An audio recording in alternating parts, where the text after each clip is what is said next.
ನಮ್ಗೆ ಇಷ್ಟವಾಗಿರೋ ಸ್ವಂತ ಬೈಕ್ ನಲ್ಲಿ ಲಾಂಗ್ ರೈಡ್ಸ್ ಹೋಗ್ಬೇಕು, ಅಡ್ವೆಂಚರಸ್ ರೈಡ್ ನ ಮಾಡ್ಬೇಕು, ಆಫ್ ರೋಡ್ ಟ್ರಯಲ್ ನ ಮಾಡ್ಬೇಕು ಅನ್ನೋ ತುಂಬಾ ದೊಡ್ಡ ಕನ್ಸು ಎಷ್ಟೋ ಜನ ಮಿಡಲ್ ಕ್ಲಾಸ್ ಹುಡುಗರಿಗೆ ಇರುತ್ತೆ. ಆದ್ರೆ ನಮ್ಗಿರುವಂತಹ ರೆಸ್ಪಾನ್ಸಿಬಿಲಿಟಿ ಮತ್ತೆ ಜವಾಬ್ದಾರಿಗಳ ನಡುವೆ ಅದನ್ನ ಮರೆತು ಬ್ಲಾಕ್ ಆಗಿರ್ತೀವಿ. ಬ್ಲಾಕ್ ಆಗಿದ್ದು ಸಾಕು, ಕನ್ಸ್ ಕಂಡಿದ್ದು ಸಾಕು. ನಮ್ ಜವಾಬ್ದಾರಿಗಳ ಜೊತೆಗೆ ನಮ್ ಕನ್ಸ್ನು ನನ್ಸ್ ಮಾಡ್ಕೊಬೇಕು. ಮಾರ್ಕೆಟ್ ಅಲ್ಲಿ ಬರೀ 2 ಲಕ್ಷಕ್ಕೆ ಪ್ರೀಮಿಯಂ ಲುಕ್ ಇರೋ ಬೆಣ್ಣೆಲ್ ಕೂದಲು ತೆಗೆಯಷ್ಟು ಸಾಫ್ಟ್ ಆಗಿರೋ 200 cc ಅಡ್ವೆಂಚರ್ ಬೈಕ್ ಸಿಗ್ತಾ ಇದೆ, ಹೋಂಡಾ NX 200.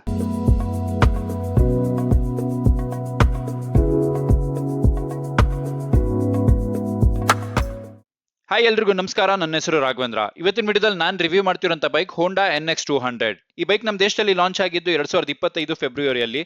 ಅದಕ್ಕೂ ಮುಂಚೆ ಈ ಒಂದು ಬೈಕು ಹೋಂಡಾ CB 200X ಅನ್ನೋ ಒಂದು ಹೆಸರಿಂದ ಬರ್ತಿತ್ತು. ಬಟ್ ಅದಾದ್ಮೇಲೆ ಇದ್ರದ್ದು ಹೆಸರನ್ನ ಚೇಂಜ್ ಮಾಡಿ ಹೋಂಡಾ NX 200 ಅನ್ನೋ ಒಂದು ಹೆಸರಿಂದ ರೀಲಾಂಚ್ ಮಾಡಿರುವಂತದ್ದು. ಈ ಒಂದು ಬೈಕ್ ನ ಚಾಸಿಸ್ ಟೈಪ್ ನೋಡೋದಾದ್ರೆ ಡೈಮಂಡ್ ಟೈಪ್ ಇಂದ ಬಂದಿರುವಂತದ್ದು. ಹಾಗೆ ಈ ಒಂದು ಬೈಕ್ ನ ಯಾವ ಕ್ಯಾಟಗರಿಗೆ ಸೇರಿಸಲಾಗುತ್ತೆ ಅಂತ ಹೇಳಿದ್ರೆ ಅಡ್ವೆಂಚರ್ ಟೂರಿಂಗ್ ಬೈಕ್ ಗೆ ಸೇರಿಸಲಾಗುತ್ತೆ. ಹಾಗೆ ಈ ಒಂದು ಬೈಕ್ ಅಲ್ಲಿ ನಮಗೆ ಒಟ್ಟು 3 ಕಲರ್ ಆಪ್ಷನ್ಸ್ ಇರುವಂತದ್ದು. ಯಾವ್ದು ಅಂತ ನೋಡೋದಾದ್ರೆ pearl igneous black, radiant red metallic, athletic blue metallic ಅನ್ನೊಂದು 3 ಕಲರ್ ಆಪ್ಷನ್ಸ್ ಇಂದ ಬರುವಂತದ್ದು. ಹಾಗೆ ಒಂದು ಬೈಕ್ ನ ವೇರಿಯಂಟ್ಸ್ ನೋಡೋದಾದ್ರೆ ಸಿಂಗಲ್ ವೇರಿಯಂಟ್ ಇರುವಂತದ್ದು, ಯಾವುದೇ ರೀತಿ ಮಲ್ಟಿಪಲ್ ವೇರಿಯಂಟ್ಸ್ ಇರೋದಿಲ್ಲ. ಹಾಗೆ ಈ ಒಂದು ಬೈಕ್ ನ ಪ್ರತಿಯೊಂದು ಮಾಹಿತಿಯನ್ನು ನಿಮಗೆ ಈ ವಿಡಿಯೋದಲ್ಲಿ ತಿಳಿಸ್ಕೊಡ್ತಾ ಹೋಗ್ತೀನಿ. ಈ ವಿಡಿಯೋ ಇಷ್ಟ ಆದ್ರೆ ಮಾತ್ರ ವಿಡಿಯೋನ ಲೈಕ್ ಮಾಡಿ, ಚಾನಲ್ ನ ಸಬ್ಸ್ಕ್ರೈಬ್ ಮಾಡಿ ಅಂತ ಹೇಳ್ತಾ ಬನ್ನಿ ವಿಡಿಯೋನ ಸ್ಟಾರ್ಟ್ ಮಾಡೋಣ. ಬೈಕ್ ನ ಫ್ರಂಟ್ ಲುಕ್ ನ ನೋಡ್ತಿರ್ಬೋದು, ನಿಮಗೆ ಪ್ರಾಪರ್ ಅಗ್ರೆಸಿವ್ ಲುಕ್ ಇಂದ ರೆಡಿ ಮಾಡಿರುವಂತದ್ದು. ಇಲ್ಲಿ ನಿಮಗೆ 2 ಮಿರರ್ಸ್ ಬ್ಲಾಕ್ ಕಲರ್ ಫಿನಿಶ್ ನಲ್ಲಿ ಕೊಟ್ಟಿರೋದನ್ನ ನೋಡ್ತಿರ್ಬೋದು. ಹಾಗೆ ಒಂದು ಬೈಕ್ ಅಡ್ವೆಂಚರ್ ಬೈಕ್ ಆಗಿರೋದ್ರಿಂದ ದೊಡ್ಡದಾಗಿರುವಂತಹ ವೈಸರ್ ನ ಕೊಟ್ಟಿರುವಂತದ್ದು ಬ್ಲಾಕ್ ಕಲರ್ ಫಿನಿಶ್ ನಲ್ಲಿ. ಹಾಗೆ ಹೋಂಡಾ ಅನ್ನೋ ಬ್ಯಾಡ್ಜಿಂಗ್ ಕೂಡ ಆಗಿರುವಂತದ್ದು ಫ್ರಂಟ್ ಸೆಕ್ಷನ್ ನಲ್ಲಿ. ಸೊ ಇಲ್ಲಿ ನೋಡ್ತಿರ್ಬೋದು ತುಂಬಾನೇ ಡಿಸೈನ್ ಫುಲ್ ಆಗಿ ರೆಡಿ ಮಾಡಿದ್ದಾರೆ ಅಂತಾನೆ ಹೇಳ್ಬೋದು. ಹಾಗೆ ಇಲ್ಲಿ ನೋಡ್ತಿರ್ಬೋದು ನಿಮಗೆ ಇಂಡಿಕೇಟರ್ಸ್ ನಕಲ್ ಗಾರ್ಡ್ ನಲ್ಲಿ ಇಂಟಿಗ್ರೇಟೆಡ್ ಆಗಿರೋದನ್ನ, ಅದು ಕೂಡ LED ನಲ್ಲಿ ತುಂಬಾನೇ ಅಟ್ರಾಕ್ಟಿವ್ ಆಗಿ ಕಾಣಿಸ್ತಿದೆ ಅಂತಾನೆ ಹೇಳ್ಬೋದು. ಒಂದು ಡಿಫ್ರೆಂಟ್ ಡಿಸೈನ್ ಅಂತಾನೆ ಹೇಳ್ಬೋದು. ಹೆಡ್ಲೈಟ್ ಕೂಡ ನಿಮಗೆ LED ಇಂದಾನೆ ಬಂದಿರುವಂತದ್ದು. ಹಾಗೆ ಇಲ್ಲಿ ನೋಡ್ತಿರ್ಬೋದು ನಿಮಗೆ ಒಂದು ಶಾರ್ಪ್ ಎಡ್ಜಸ್ ಇಂದ ಒಂದು ಡಿಸೈನ್ ರೆಡಿ ಮಾಡಿರುವಂತದ್ದು. ಮತ್ತೆ ಇಲ್ಲಿ ನಿಮಗೆ ನಂಬರ್ ಪ್ಲೇಟ್ ಪ್ಲೇಸ್ಮೆಂಟ್ ಆಗುವಂತದ್ದು ಈ ಒಂದು ಬೈಕ್ ನಲ್ಲಿ. ಹಾಗೆ ಒಂದು ಬೈಕ್ ನ ಫ್ರಂಟ್ ಸೆಕ್ಷನ್ ಮಡ್ಗಡ್ನ ನೋಡ್ತಿರ್ಬೋದು, ಒಂದು premium fibre black colour glossy finish ನೊಂದಿಗೆ ಬಂದಿರುವಂತದ್ದು. ಹಾಗೆ ಫ್ರಂಟ್ ಸೆಕ್ಷನ್ ಸಸ್ಪೆನ್ಷನ್ ನ ನೋಡ್ತಿರ್ಬೋದು, ಗೋಲ್ಡನ್ ಕಲರ್ ಅಲ್ಲಿ ನಿಮಗೆ USD ಫೋಕ್ಸ್ ನ ಕೊಟ್ಟಿರುವಂತದ್ದು. ನಿಮಗೆ ಈಸಿಯಾಗಿ ಎಲ್ಲ ಹಳ್ಳಕೊಳ್ಳಗಳನ್ನ ಹ್ಯಾಂಡಲ್ ಮಾಡುವಂತ ಕೆಪಾಸಿಟಿನ ಈ ಒಂದು ಸಸ್ಪೆನ್ಷನ್ಸ್ ನಲ್ಲಿ ಕೊಟ್ಟಿರ್ತಾರೆ. ಸೊ ಅದರಿಂದಾನೇ ನಿಮಗೆ ಒಂದು ಪ್ರಾಪರ್ ಅಡ್ವೆಂಚರ್ ಬೈಕ್ ತರ ಈ ಒಂದು ಬೈಕ್ ರೆಡಿ ಆಗಿರುವಂತದ್ದು. ಸೊ ತುಂಬಾನೇ ಅಟ್ರಾಕ್ಟಿವ್ ಆಗಿ ಕಾಣಿಸ್ತಿದೆ ಅಂತಾನೆ ಹೇಳ್ಬೋದು ಫ್ರಂಟ್ ಸೆಕ್ಷನ್ ಇರುವಂತಹ ಸಸ್ಪೆನ್ಷನ್. ಹಾಗೆ ಫ್ರಂಟ್ ಸೆಕ್ಷನ್ ಇರುವಂತಹ ಬ್ರೇಕಿಂಗ್ ಸಿಸ್ಟಮ್ ನ ನೋಡೋದಾದ್ರೆ ನಿಮಗೆ 276 ಇರುವಂತಹ ಡಿಸ್ಕ್ ಬ್ರೇಕ್ ನ ಕೊಟ್ಟಿರ್ತಾರೆ. ಹಾಗೆ ಡ್ಯುಯಲ್ ಚಾನಲ್ ABS ಇರುವಂತಹ ಒಂದು ಬ್ರೇಕಿಂಗ್ ಸಿಸ್ಟಮ್ ನ ಈ ಒಂದು ಬೈಕ್ ನಲ್ಲಿ ಕೊಟ್ಟಿರುವಂತದ್ದು. ಮತ್ತೆ ನಿಮಗೆ ಫ್ರಂಟ್ ಸೆಕ್ಷನ್ ಅಲ್ಲಿ 2 ಪಿಸ್ಟನ್ ಕ್ಯಾಲಿಪರ್ ನ ಕೊಟ್ಟಿರ್ತಾರೆ ಬ್ರೇಕಿಂಗ್ ಸಿಸ್ಟಮ್ ನಲ್ಲಿ. ಹಾಗೆ ಫ್ರಂಟ್ ಸೆಕ್ಷನ್ ಇರುವಂತಹ ಟೈರ್ ಸೈಜ್ ನ ನೋಡೋದಾದ್ರೆ 110/70 17 ಇಂಚಸ್ ಇಂದ ಬಂದಿರುತ್ತೆ. ಮತ್ತೆ ನಿಮಗೆ ಅಲಾಯ್ ವೀಲ್ಸ್ ನ ಕೊಟ್ಟಿರ್ತಾರೆ, ಟ್ಯೂಬ್ಲೆಸ್ ಟೈರ್ಸ್ ನ ಕೊಟ್ಟಿರ್ತಾರೆ. ಹಾಗೆ ನಿಮಗೆ ಫ್ರಂಟ್ ಸೆಕ್ಷನ್ ಇರುವಂತಹ ಟೈರ್ ನ ನೋಡ್ತಿರ್ಬೋದು ನೀವು, ಇದು ಪ್ರಾಪರ್ ನಿಮಗೆ ಆಫ್ ರೋಡ್ ಗೆ ಇರುವಂತಹ ಅಥವಾ ಆಫ್ ರೋಡ್ ಗೆ ರೆಡಿ ಇರುವಂತಹ ಒಂದು ಟೈರ್ಸ್ ನ ಕೊಟ್ಟಿರುವಂತದ್ದು ನಿಮಗೆ ಒಂದು ಪ್ಲಸ್ ಪಾಯಿಂಟ್ ಅಂತಾನೆ ಹೇಳ್ಬೋದು. ಮತ್ತೆ ನಿಮಗೆ ಒಂದು ಅಲಾಯ್ ವೀಲ್ಸ್ ಕೂಡ ನಿಮಗೆ ತುಂಬಾನೇ ಡಿಸೈನ್ ಫುಲ್ ಆಗಿ ರೆಡಿ ಮಾಡಿದ್ದಾರೆ ಅಂತಾನೆ ಹೇಳ್ಬೋದು ಈ ಒಂದು ಬೈಕ್ ನಲ್ಲಿ. ಈ ಬೈಕ್ ನ ಬ್ಯಾಕ್ ಸೆಕ್ಷನ್ ಸಸ್ಪೆನ್ಷನ್ ನ ನೋಡ್ತಿರ್ಬೋದು ನೀವು, ಮೋನೋಶಾಕ್ ಸಸ್ಪೆನ್ಷನ್ ನ ಕೊಟ್ಟಿರುವಂತದ್ದು, ಅದು ಕೂಡ ಪ್ರೀಲೋಡ್ ಅಡ್ಜಸ್ಟರ್ ಜೊತೆಗೆ. ಇದು ಕೂಡ ನಿಮಗೆ ಒಂದು ಪ್ಲಸ್ ಪಾಯಿಂಟ್ ಅಂತಾನೆ ಹೇಳ್ಬೋದು. ಹಾಗೆ ಈ ಒಂದು ಸಸ್ಪೆನ್ಷನ್ ನ ಡಿಸೈನ್ ನ ನೋಡ್ತಿರ್ಬೋದು ನಿಮಗೆ, ಅದು ರೆಡ್ ಕಲರ್ ಅಲ್ಲಿ ಬಂದಿರೋದ್ರಿಂದ ನಿಮಗೆ ಪ್ರಾಪರ್ ಒಂದು ಸ್ಪೋರ್ಟಿ ಲುಕ್ ನ ಕೊಡ್ತಿರುವಂತದ್ದು ಬ್ಯಾಕ್ ಸೆಕ್ಷನ್ ಅಲ್ಲಿ ಒಂದು ಪ್ಲಸ್ ಪಾಯಿಂಟ್ ಅಂತಾನೆ ಹೇಳ್ಬೋದು ಈ ಒಂದು ಬೈಕ್ ನಲ್ಲಿ.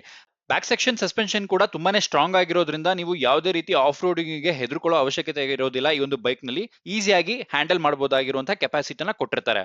ಆಗ್ಲೇ ಹೇಳಿದಾಗೆ ಈ ಒಂದು bike dual channel ABS system ಇಂದ ಬಂದಿರುವಂತದ್ದು. ಹಾಗಾಗಿ ಬ್ಯಾಕ್ ಸೆಕ್ಷನ್ ಅಲ್ಲೂ ಕೂಡ ನಿಮಗೆ ABS ಬ್ರೇಕಿಂಗ್ ಸಿಸ್ಟಮ್ ಇರುವಂತದ್ದು. ಹಾಗೆ ಬ್ಯಾಕ್ ಸೆಕ್ಷನ್ ಇರುವಂತಹ ಡಿಸ್ಕ್ ಬ್ರೇಕ್ ನ ಸೈಜ್ ನ ನೋಡೋದಾದ್ರೆ 220 ಇರುವಂತದ್ದು. ಹಾಗೆ ಸಿಂಗಲ್ ಪಿಸ್ಟನ್ ಕ್ಯಾಲಿಪರ್ ನ ಕೊಟ್ಟಿರುವಂತದ್ದು. ಹಾಗೆ ಬ್ಯಾಕ್ ಸೆಕ್ಷನ್ ಇರುವಂತಹ ಟೈರ್ ಸೈಜ್ ನ ನೋಡೋದಾದ್ರೆ 140/70 17 ಇಂಚಸ್ ಇಂದ ಬಂದಿರುವಂತದ್ದು. ಹಿಂದೆಗಡೆ ಇರುವಂತಹ ಟೈರ್ ಡಿಸೈನ್ ಕೂಡ ನಿಮಗೆ ಒಂದು ಪ್ರಾಪರ್ ಆಫ್ ರೋಡ್ ಗೆ ಬೇಕಾಗಿರುವಂತಹ ಒಂದು ಟೈರ್ ಡಿಸೈನ್ ನೇ ಕೊಟ್ಟಿರುವಂತದ್ದು. ಸೊ ಇದು ಕೂಡ ನಿಮಗೆ ಒಂದು ಪ್ಲಸ್ ಪಾಯಿಂಟ್ ಅಂತಾನೆ ಹೇಳ್ಬೋದು. ಹಾಗೆ ಬ್ಯಾಕ್ ಸೆಕ್ಷನ್ ಇರುವಂತಹ ಟೈರ್ ಕೂಡ ನಿಮಗೆ ಅಲಾಯ್ ವೀಲ್ಸ್ ಇರುವಂತದ್ದು, ಹಾಗೆ ಟ್ಯೂಬ್ಲೆಸ್ ಟೈರ್ಸ್ ಆಗಿರುವಂತದ್ದು ಈ ಒಂದು ಬೈಕ್ ನಲ್ಲಿ. ಹೋಂಡಾ NX 200 ಬೈಕ್ ನ ಇಂಜಿನ್ ಸ್ಪೆಸಿಫಿಕೇಶನ್ಸ್ ನ ನೋಡ್ತಾ ಹೋಗೋಣ. ಇಂಜಿನ್ CC ನ ನೋಡೋದಾದ್ರೆ 184.4 cc ಆಗಿರುವಂತದ್ದು. ಹಾಗೆ ಇಂಜಿನ್ ಟೈಪ್ ನ ನೋಡೋದಾದ್ರೆ single cylinder air cooled 2 valves ನೊಂದಿಗೆ ಬಂದಿರುವಂತದ್ದು. ಹಾಗೆ ಒಂದು ಬೈಕ್ ನ ಪವರ್ ಅಥವಾ BHP ನ ನೋಡೋದಾದ್ರೆ 16.76 BHP at 8500 RPM ನಲ್ಲಿ ಪ್ರೊಡ್ಯೂಸ್ ಆಗುವಂತದ್ದು. ಹಾಗೆ ಒಂದು ಬೈಕ್ ನ ಟಾರ್ಕ್ ನೋಡೋದಾದ್ರೆ 15.7 Nm at 6000 RPM ನಲ್ಲಿ ಪ್ರೊಡ್ಯೂಸ್ ಆಗುವಂತದ್ದು. ಈ ಒಂದು ಬೈಕ್ ನ ಕ್ಲಚ್ ಟೈಪ್ ನ ನೋಡೋದಾದ್ರೆ ಅಸಿಸ್ಟೆಂಟ್ ಸ್ಲಿಪ್ಪರ್ ಕ್ಲಚ್ ನ ಈ ಒಂದು ಬೈಕ್ ನಲ್ಲಿ ಕೊಟ್ಟಿರ್ತಾರೆ. ಹಾಗೆ ಒಂದು ಬೈಕ್ ಅಲ್ಲಿ ನಮಗೆ ಒಟ್ಟು 5 ಗೇರ್ಸ್ ಇರುವಂತದ್ದು. ಈ ಬೈಕ್ ನ ಫ್ಯೂಲ್ ಟ್ಯಾಂಕ್ ಕೆಪಾಸಿಟಿ ನೋಡೋದಾದ್ರೆ 12 ಲೀಟರ್ ಆಗಿರುವಂತದ್ದು, ರಿಸರ್ವ್ ಫ್ಯೂಲ್ ಕೆಪಾಸಿಟಿ ಬಂದು 1.9 ಲೀಟರ್ ಅಷ್ಟು ಆಗಿರುವಂತದ್ದು. ಹಾಗೆ ಒಂದು ಬೈಕ್ ನ ಇಂಜಿನ್ ಆಯಿಲ್ ಕೆಪಾಸಿಟಿ ಬಂದು 1 ಲೀಟರ್ ಆಗಿರುತ್ತೆ. ಹಾಗೆ ಒಂದು ಬೈಕಿಗೆ ಒಂದು ಫುಲ್ ಟ್ಯಾಂಕಿಗೆ ಎಷ್ಟು ಮೈಲೇಜ್ ಬರುತ್ತೆ ಅಂತ ನೋಡೋದಾದ್ರೆ, ಅಥವಾ ಎಷ್ಟು ದೂರ ಹೋಗುತ್ತೆ ಅಂತ ನೋಡೋದಾದ್ರೆ 504 ಕಿಲೋಮೀಟರ್ ಅಷ್ಟು ದೂರ ಹೋಗಬಹುದಾಗಿರುತ್ತೆ. ಈ ಒಂದು ಬೈಕ್ ನ ಮೈಲೇಜ್ ನೋಡೋದಾದ್ರೆ 42 ರಿಂದ 45 ಕಿಲೋಮೀಟರ್ ಪರ್ ಲೀಟರ್ ಗೆ ಬರುವಂತದ್ದು. ಈ ಒಂದು ಬೈಕ್ ನ ಟಾಪ್ ಸ್ಪೀಡ್ ನ ನೋಡೋದಾದ್ರೆ 124 ಕಿಲೋಮೀಟರ್ ಇಂದ 126 ಕಿಲೋಮೀಟರ್ ಪರ್ ಅವರ್ ಸ್ಪೀಡ್ ನಲ್ಲಿ ಹೋಗುವಂತದ್ದು ಈ ಒಂದು ಬೈಕ್. ಹಾಗೆ ಒಂದು ಬೈಕ್ ನಮಗೆ ಸ್ಟಾರ್ಟಿಂಗ್ ಟೈಪ್ ಬಂದು ಸೆಲ್ಫ್ ಸ್ಟಾರ್ಟ್ ಅಷ್ಟೇ ಇರುವಂತದ್ದು, ಯಾವುದೇ ರೀತಿ ಕಿಕ್ಕರ್ ನ ಈ ಒಂದು ಬೈಕ್ ನಲ್ಲಿ ಕೊಟ್ಟಿರೋದಿಲ್ಲ. ಈ ಬೈಕ್ ನ ಇನ್ಸ್ಟ್ರುಮೆಂಟಲ್ ಕ್ಲಸ್ಟರ್ ನ ನೋಡ್ತಾ ಹೋಗೋಣ. ನಮಗೆ 4.2 ಇಂಚಸ್ ಇರುವಂತಹ TFT ಡಿಸ್ಪ್ಲೇ ಜೊತೆಗೆ ಬ್ರೈಟ್ನೆಸ್ ಕಂಟ್ರೋಲ್ ಕೂಡ ಬಂದಿರುತ್ತೆ. ಹಾಗೆ ಇದರಲ್ಲಿ ನಮಗೆ Bluetooth connectivity, turn by turn navigation, 2 trip metre, SMS ಮತ್ತೆ ಕಾಲ್ ಅಲರ್ಟ್ಸ್ ಅನ್ನೋ ಒಂದು ಆಪ್ಷನ್ಸ್ ಕೂಡ ಇರುತ್ತೆ. ಹಾಗೆ ಈ ಒಂದು ಇನ್ಸ್ಟ್ರುಮೆಂಟಲ್ ಕ್ಲಸ್ಟರ್ ನಲ್ಲಿ ನಮಗೆ ಪ್ರತಿಯೊಂದು ಇನ್ಫಾರ್ಮೇಷನ್ಸ್ ಡಿಜಿಟಲ್ ಮುಖಾಂತರನೇ ಬರುವಂತದ್ದು. ಯಾವ್ದು ಅಂತ ನೋಡೋದಾದ್ರೆ average fuel consumption, real time mileage indicator, speedometer, odometer, fuel gauge, distance to empty, tachometer, hazard warning indicator, engine temperature indicator, ಈ ತರ ಪ್ರತಿಯೊಂದು ಇನ್ಫಾರ್ಮೇಷನ್ಸ್ ಕೂಡ ನಮಗೆ ಡಿಜಿಟಲ್ ಮುಖಾಂತರನೇ ಬರುವಂತದ್ದು. ಹಾಗೆ ಈ ಒಂದು ಇನ್ಸ್ಟ್ರುಮೆಂಟಲ್ ಕ್ಲಸ್ಟರ್ ನ ಸೆಟ್ಟಿಂಗ್ಸ್ ನ ಮಾಡೋದಕ್ಕೆ ಇಲ್ಲಿ ನಮಗೆ ಕೀಸ್ ನ ಕೊಟ್ಟಿರ್ತಾರೆ. ಅದ್ರ ಮುಖಾಂತರ ನಾವು ಸೆಟ್ಟಿಂಗ್ಸ್ ನ ಮಾಡ್ಕೋಬಹುದಾಗಿರುತ್ತೆ. ಇಲ್ಲಿ ನೋಡ್ತಿರ್ಬೋದು, ಆ ಒಂದು ಕೀಸ್ ಮುಖಾಂತರ ನಾವು ಸೆಟ್ಟಿಂಗ್ಸ್ ನ ಹೋಗಿ ಪ್ರತಿಯೊಂದು ಇನ್ಫಾರ್ಮೇಷನ್ಸ್ ನ ಚೇಂಜ್ ಹಾಗೆ ಸೆಟ್ಟಿಂಗ್ಸ್ ನ ಮಾಡ್ಕೋಬಹುದಾಗಿರುತ್ತೆ. ಸೊ ಇದು ಕೂಡ ನಿಮಗೆ ಒಂದು ಪ್ಲಸ್ ಪಾಯಿಂಟ್ ಆಗಿರುವಂತದ್ದು ಈ ಒಂದು ಬೈಕ್ ನಲ್ಲಿ. ಕೀನ ಆನ್ ಮಾಡಿದಾಗ ಆಫ್ ಮಾಡಿದಾಗ ಈ ತರ ಹೋಂಡಾ ಅನ್ನೋ ಬ್ಯಾಡ್ಜಿಂಗ್ ಕೂಡ ಬರುತ್ತೆ. ಹೋಂಡಾ ಕಂಪನಿಯವರು ಈ ಒಂದು ಬೈಕ್ ನ ತುಂಬಾನೇ ಪ್ರೀಮಿಯಂ ಆಗಿ ರೆಡಿ ಮಾಡಿದ್ದಾರೆ ಅಂತಾನೆ ಹೇಳ್ಬೋದು. ಯಾಕಂತ ಹೇಳಿದ್ರೆ ಪ್ರತಿಯೊಂದು ಥಿಂಗ್ಸ್ ನು ಕೂಡ ತುಂಬಾನೇ ಡೀಟೈಲ್ ಆಗಿ ಇಂಜಿನಿಯರಿಂಗ್ ವರ್ಕ್ ಮಾಡಿ ರೆಡಿ ಮಾಡಿರುವಂತದ್ದು. ನೋಡ್ತಿರ್ಬೋದು, ಬ್ರೇಕ್ ಲಿವರ್ಸ್ ಆಗ್ಲಿ, ಗ್ರಿಪ್ಪರ್ಸ್ ಆಗ್ಲಿ, ಸ್ವಿಚಸ್ ಆಗ್ಲಿ, ಪ್ರತಿಯೊಂದು ಇನ್ಫಾರ್ಮೇಷನ್ಸ್ ಕೂಡ ತುಂಬಾನೇ ಡೀಟೈಲ್ ಆಗಿ ರೆಡಿ ಮಾಡಿದ್ದಾರೆ ಅಂತಾನೆ ಹೇಳ್ಬೋದು. ಹಾಗೆ ಹ್ಯಾಂಡಲ್ ಬಾರ್ ಕೂಡ ನೋಡ್ತಿರ್ಬೋದು, ತುಂಬಾನೇ ಸ್ಲೀಕ್ ಆಗಿ ಬ್ರಾಡ್ ಆಗಿರುವಂತದ್ದು. ಇಗ್ನಿಷನ್ ಆನ್, ಸ್ವಿಚ್ ಆಫ್ ಇರುವಂತದ್ದು, ಮತ್ತೆ ಹಜಾರ್ಡ್ ಸ್ವಿಚ್ ಕೂಡ ಇರುವಂತದ್ದು ಈ ಒಂದು ಬೈಕ್ ನಲ್ಲಿ. ಮತ್ತೆ ನಿಮಗೆ ಸೆಲ್ಫ್ ಸ್ಟಾರ್ಟ್ ಕೂಡ ಇರುವಂತದ್ದು. ಇಲ್ಲಿ ನೋಡ್ತಿರ್ಬೋದು, ಗ್ರಿಪ್ಪರ್ಸ್ ಅಷ್ಟೇ ತುಂಬಾನೇ ಸಾಫ್ಟ್ ಆಗಿದೆ ಅಂತಾನೆ ಹೇಳ್ಬೋದು. ಹಾಗೆ ಬೈ ಡಿಫಾಲ್ಟ್ ನಿಮಗೆ ಕಂಪನಿ ಕಡೆಯಿಂದಾನೆ ನಕಲ್ ಗಾರ್ಡ್ ನ ಕೊಟ್ಟಿರ್ತಾರೆ ಒಂದು ಬೈಕ್ ನಲ್ಲಿ. ಯಾಕಂತ ಹೇಳಿದ್ರೆ ಇಂಡಿಕೇಟರ್ಸ್ ಅದ್ರ ಜೊತೆಗೇನೆ ಇಂಟಿಗ್ರೇಟೆಡ್ ಆಗಿರುವಂತದ್ದು. ನೆಕ್ಸ್ಟ್ ಈ ಒಂದು ಬೈಕ್ ನಲ್ಲಿ ನಮಗೆ ಚಾರ್ಜಿಂಗ್ ಸಾಕೆಟ್ ಕೂಡ ಕೊಟ್ಟಿರುವಂತದ್ದು, ಸಿ ಟೈಪ್ ನ ಕೊಟ್ಟಿರ್ತಾರೆ. ಸೊ ನೀವು ಫೋನ್ ನ ಚಾರ್ಜ್ ಹಾಕೊಂಡು ಈಸಿಯಾಗಿ ಲಾಂಗ್ ರೈಡ್ಸ್ ಕೂಡ ಹೋಗಬಹುದಾಗಿರುತ್ತೆ. ಇಲ್ಲಿ ಹೋಂಡಾ ಅನ್ನೋ ಒಂದು ಬ್ಯಾಡ್ಜಿಂಗ್ ಆಗಿರುವಂತದ್ದು. ನೆಕ್ಸ್ಟ್ ನಿಮಗೆ ಕೀದು ಪ್ಲೇಸ್ಮೆಂಟ್ ಬಂದು ನಿಮಗೆ ಇಲ್ಲಿರುತ್ತೆ, ಇನ್ಸ್ಟ್ರುಮೆಂಟಲ್ ಕ್ಲಸ್ಟರ್ ಹತ್ರ ಇರೋದಿಲ್ಲ, 2 ಕೀಸ್ ನ ಕೊಟ್ಟಿರ್ತಾರೆ.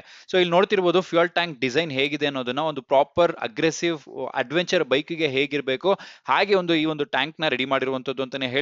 ತುಂಬಾನೇ ಚೆನ್ನಾಗಿ ಕಾಣಿಸ್ತಿದೆ. ಹಾಗೆ ಈ ಒಂದು ಬೈಕ್ ನಲ್ಲಿ ಗ್ರಾಫಿಕ್ಸ್ ನು ಕೂಡ ತುಂಬಾನೇ ಡಿಸೈನ್ ಫುಲ್ ಆಗಿ ರೆಡಿ ಮಾಡಿದ್ದಾರೆ ಅಂತಾನೆ ಹೇಳ್ಬೋದು. ನಿಮ್ಗೆ ಎಲ್ಲರಿಗೂ ಗೊತ್ತಿರಲೇಬಹುದು, ನಿಮಗೆ NX 500 ಕೂಡ ಇರುವಂತದ್ದು. ಇದು ನಿಮಗೆ NX 200 ಅದರದ್ದು ಮಿನಿ ವರ್ಷನ್ ಆಗಿರುವಂತದ್ದು.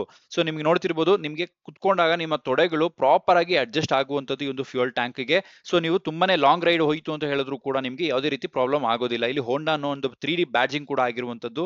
ಚಿಕ್ಕ ವಿಚಾರಗಳನ್ನು ತುಂಬಾನೇ ಡೀಟೈಲ್ ಆಗಿ ಇಂಜಿನಿಯರಿಂಗ್ ವರ್ಕ್ ಮಾಡಿ ರೆಡಿ ಮಾಡಿರುವಂತಹ ಬೈಕು ಇದಾಗಿರುವಂತದ್ದು. ತುಂಬಾನೇ ಪ್ರೀಮಿಯಂ ಆಗಿ ಕಾಣಿಸುತ್ತೆ, ಯಾವುದೇ ಎರಡು ಮಾತಿಲ್ಲ ಅದರಲ್ಲಿ. ಹಾಗೆ ಇಲ್ಲಿ ನೋಡ್ತಿರ್ಬೋದು, ಹೋಂಡಾ ಅನ್ನೋ ಒಂದು ಬ್ಯಾಡ್ಜಿಂಗ್ ಕೂಡ ಆಗಿರುವಂತದ್ದು ಇಂಜಿನ್ ಮೇಲೆ. ನೆಕ್ಸ್ಟ್ ಈ ಒಂದು ಬೈಕ್ ನ ಕೆಳಗಡೆ ಬ್ಯಾಶ್ ಪ್ಲೇಟ್ ಕೂಡ ಕೊಟ್ಟಿರ್ತಾರೆ ಬೈ ಡಿಫಾಲ್ಟ್ ಆಗಿ ಕಂಪನಿ ಕಡೆಯಿಂದಾನೆ. ಆದ್ರೆ ಇದು ನಿಮಗೆ ಮೆಟಲ್ ಇಂದ ಬಂದಿರೋದಿಲ್ಲ, ಪ್ರಾಪರ್ ಪ್ರೀಮಿಯಂ ಫೈಬರ್ ಇಂದ ಬಂದಿರುವಂತದ್ದು. ಗೇರ್ ಲಿವರ್ ಕೂಡ ನಿಮಗೆ ಒಂದು ಸ್ಪೋರ್ಟಿ ಟೈಪ್ ಅಲ್ಲಿ ಕೊಟ್ಟಿರುವಂತದ್ದು ನೋಡ್ತಿರ್ಬೋದು, ಸಿಂಗಲ್ ಆಗಿರುವಂತದ್ದು. ಹಾಗೆ ರೈಡರ್ದು ಫುಟ್ ರೆಸ್ಟ್ ನ ನೋಡ್ತಿರ್ಬೋದು, ರಬ್ಬರ್ ಪ್ಯಾಡೆಡ್ ಜೊತೆಗೆ ಬಂದಿರುವಂತದ್ದು. ಸೈಡ್ ಸ್ಟ್ಯಾಂಡ್ ಮತ್ತೆ ಡಬಲ್ ಸ್ಟ್ಯಾಂಡ್ ಎರಡೂ ಕೂಡ ಈ ಒಂದು ಬೈಕ್ ನಲ್ಲಿ ಕೊಟ್ಟಿರ್ತಾರೆ. ಇದು ನಿಮಗೆ ಪ್ಲಸ್ ಪಾಯಿಂಟ್ ಅಂತಾನೆ ಹೇಳ್ಬೋದು. ಹಾಗೆ ಪಿಲಿಯನ್ ರೈಡರ್ ಗೆ ಇರುವಂತಹ ಫುಟ್ ರೆಸ್ಟ್ ನ ನೋಡ್ತಿರ್ಬೋದು, ಮೆಟಲ್ ಅಲ್ಲಿ ಬಂದಿರುವಂತದ್ದು, ತುಂಬಾನೇ ಪ್ರೀಮಿಯಂ ಆಗಿದೆ ಅಂತಾನೆ ಹೇಳ್ಬೋದು. ಇಲ್ಲಿ ನಿಮಗೆ ಸ್ಯಾರಿ ಗಾರ್ಡ್ ನ ಇನ್ಸ್ಟಾಲ್ ಮಾಡಿರ್ತಾರೆ, ಇದು ಹೊಸ ಗಾಡಿ ಆಗಿರೋದ್ರಿಂದ ಹಾಕಿರೋದಿಲ್ಲ. ಹಾಗೆ ಈ ಒಂದು ಬೈಕ್ ನಲ್ಲಿ ಚೈನ್ ಸ್ಪ್ರಾಕೆಟ್ ಗೆ ಕವರ್ ಕೂಡ ಬಂದಿರುತ್ತೆ. ಹಾಗಾಗಿ ಜಾಸ್ತಿ ಮೇಂಟೆನೆನ್ಸ್ ಬಗ್ಗೆ ತಲೆ ಕೆಡಿಸ್ಕೊಳ್ಳುವಂತಹ ಅವಶ್ಯಕತೆನೂ ಇರೋದಿಲ್ಲ, ಯಾಕಂದ್ರೆ ಡಸ್ಟ್ ಗಲೀಜು ತುಂಬಾನೇ ಜಾಸ್ತಿ ಕುತ್ಕೊಳ್ಳೋದಿಲ್ಲ ಈ ಒಂದು ಚೈನ್ ಸ್ಪ್ರಾಕೆಟ್ ನಲ್ಲಿ. ಈ ಬೈಕ್ ನ ಸೀಟ್ಸ್ ನ ನೋಡ್ತಿರ್ಬೋದು ನೀವು, ಸ್ಪ್ಲಿಟೆಡ್ ಸೀಟ್ಸ್ ನ ಕೊಟ್ಟಿರೋದ್ರಿಂದ ಈ ಒಂದು ಬೈಕ್ ನ ಸ್ಪೋರ್ಟಿ ಲುಕ್ ನ ಮತ್ತಷ್ಟು ಎನ್ಹಾನ್ಸ್ ಮಾಡ್ತಿದೆ ಅಂತಾನೆ ಹೇಳ್ಬೋದು. ಹಾಗೆ ಇದ್ರ ಜೊತೆಗೆ ತುಂಬಾನೇ ಸಾಫ್ಟ್ ಆಗಿದೆ ರೈಡರ್ಗೆ ಮತ್ತೆ ಪಿಲಿಯನ್ ರೈಡರ್ಗೆ, ಅದರಿಂದ ನೀವು ತುಂಬಾನೇ ಲಾಂಗ್ ರೈಡ್ಸ್ ನ ಮಾಡಬಹುದಾಗಿರುತ್ತೆ ಒಂದು ಬೈಕ್ ನಲ್ಲಿ. ಸೊ ನೋಡ್ತಿರ್ಬೋದು, ಸೀಟ್ಸ್ ನಿಮಗೆ ಅಂಟಿಲ್ ಲ್ಯಾಪ್ ಅಂದ್ರೆ ತೊಡೆವರೆಗೂ ಕೂಡ ಸೀಟ್ಸ್ ಇರುವಂತದ್ದು ಒಂದು ಪ್ಲಸ್ ಪಾಯಿಂಟ್ ಅಂತಾನೆ ಹೇಳ್ಬೋದು ಈ ಒಂದು ಬೈಕ್ ನಲ್ಲಿ. ಹಾಗೆ ಬ್ಯಾಕ್ ಸೆಕ್ಷನ್ ಇರುವಂತಹ ಗ್ರಾಬ್ ರೈಲ್ಸ್ ನ ನೋಡ್ತಿರ್ಬೋದು, ಸ್ಪ್ಲಿಟೆಡ್ ಗ್ರಾಬ್ ರೈಲ್ಸ್ ನ ಕೊಟ್ಟಿರೋದ್ರಿಂದ ಪ್ರಾಪರ್ ಅಗ್ರೆಸಿವ್ ಲುಕ್ ಬರ್ತಾ ಇದೆ ಬ್ಯಾಕ್ ಸೆಕ್ಷನ್ ಇಂದ. ಸೊ ಇಲ್ಲಿ ನೋಡ್ತಿರ್ಬೋದು, ಟೈಲ್ ಲ್ಯಾಂಪ್ ನಿಮಗೆ LED ಇಂದಾನೆ ಬಂದಿರುತ್ತೆ, ಯಾವುದೇ ರೀತಿ ಹಾಲೋಜಿನ್ ನ ಯೂಸ್ ಮಾಡಿರೋದಿಲ್ಲ. ಹಾಗೆ ಇಂಡಿಕೇಟರ್ಸ್ ಕೂಡ ನಿಮಗೆ LED ಇಂದಾನೆ ಬಂದಿರುತ್ತೆ, ಅದು ಕೂಡ ನಿಮಗೆ ಯಾವುದೇ ರೀತಿ ಹಾಲೋಜಿನ್ ನ ಯೂಸ್ ಮಾಡಿರೋದಿಲ್ಲ. ಮತ್ತೆ ಇಲ್ಲಿ ನಿಮಗೆ ನಂಬರ್ ಪ್ಲೇಟ್ ಪ್ಲೇಸ್ಮೆಂಟ್ ಆಗಿರುವಂತದ್ದು ಒಂದು ಬೈಕ್ ನಲ್ಲಿ. ಈ ಬೈಕ್ ನ ಕಂಪನಿಯವರು ಪ್ರೀಮಿಯಂ ಆಗಿ ರೆಡಿ ಮಾಡೋದ್ರ ಜೊತೆಗೆ ಒಂದಷ್ಟು ಸೇಫ್ಟಿ ಪಾಯಿಂಟ್ಸ್ ನ ಆಡ್ ಮಾಡಿರುವಂತದ್ದು. ಯಾವ್ದು ಅಂತ ನೋಡೋದಾದ್ರೆ ಟ್ರಾಕ್ಷನ್ ಕಂಟ್ರೋಲ್ ಬೈ ಡಿಫಾಲ್ಟ್ ಆಗಿ ಕಂಪನಿಯವರು ಬೈಕ್ ಜೊತೆಗೆ ಕೊಡ್ತಿರುವಂತದ್ದು. ಹಾಗೆ ಡ್ಯುಯಲ್ ಚಾನೆಲ್ ABS ಕೂಡ ಇರುವಂತದ್ದು. ಹಾಗೆ ಒಂದು ಬೈಕ್ ನ ವೆಹಿಕಲ್ ವಾರಂಟಿನ ನೋಡೋದಾದ್ರೆ 42,000 ಕಿಲೋಮೀಟರ್ ಅಥವಾ 3 ವರ್ಷ ಆಗಿರುವಂತದ್ದು. ಓವರ್ ಆಲ್ ವೆಯ್ಟ್ ನ ನೋಡೋದಾದ್ರೆ ಗಾಡಿದು 148 kg ಆಗಿರುವಂತದ್ದು. ಅದ್ರ ಜೊತೆಗೆ ಈ ಒಂದು ಬೈಕ್ ನ ಗ್ರೌಂಡ್ ಕ್ಲಿಯರೆನ್ಸ್ ನ ನೋಡೋದಾದ್ರೆ 167 mm ಆಗಿರುವಂತದ್ದು. ಸೊ ಇದು ನಿಮಗೆ ಪ್ಲಸ್ ಪಾಯಿಂಟ್ ಆಗಿರುವಂತದ್ದು. ಯಾಕಂತ ಹೇಳಿದ್ರೆ ನೀವು ಯಾವುದೇ ಆಫ್ ರೋಡ್ ಟ್ರಯಲ್ ಹೋದ್ರೂ ಕೂಡ ಗ್ರೌಂಡ್ ಕ್ಲಿಯರೆನ್ಸ್ ತುಂಬಾ ಜಾಸ್ತಿ ಇರೋದ್ರಿಂದ ಟೆನ್ಷನ್ ಆಗೋ ಅವಶ್ಯಕತೆ ಇರೋದಿಲ್ಲ ರೈಡರು. ಸೊ ಅದರಿಂದ ನೀವು ಆಫ್ ರೋಡ್ ಟ್ರಯಲ್ಸ್ ನ ಕಣ್ ಮುಚ್ಕೊಂಡು ಮಾಡಬಹುದಾಗಿರುವಂತದ್ದು ಈ ಒಂದು ಬೈಕ್ ನಲ್ಲಿ. ಹಾಗೆ ಒಂದು ಬೈಕ್ ನ ಸೀಟ್ ಹೈಟ್ ನ ನೋಡೋದಾದ್ರೆ 613 mm ಇರುವಂತದ್ದು. ಸೊ ನನ್ನ ಹೈಟ್ ಬಂದು 6.1 ಅಡಿ ಇರೋದ್ರಿಂದ ನಾನು ಕುತ್ಕೊಂಡಾಗ ಕಂಫರ್ಟಬಲ್ ಆಗಿ ಕಾಲ್ನ ಕೆಳಗಡೆ ಇಡಬಹುದಾಗಿತ್ತು. ಸೊ ನನ್ನ ಪ್ರಕಾರ 5.7 ಅಡಿ ಮೇಲೆ ಇರುವಂತಹ ಯಾವುದೇ ವ್ಯಕ್ತಿ ಆದ್ರೂ ಈ ಒಂದು ಬೈಕ್ ನ ಆರಾಮಾಗಿ ಓಡಿಸಬಹುದಾಗಿರುತ್ತೆ ಅನ್ನೋದು ನನ್ನ ಭಾವನೆ. ಈ ಬೈಕ್ ನ ಎಕ್ಸಾಸ್ಟ್ ನೋಟ್ ನ ನೋಡ್ಕೊಂಡು ಬರೋಣ ಬನ್ನಿ.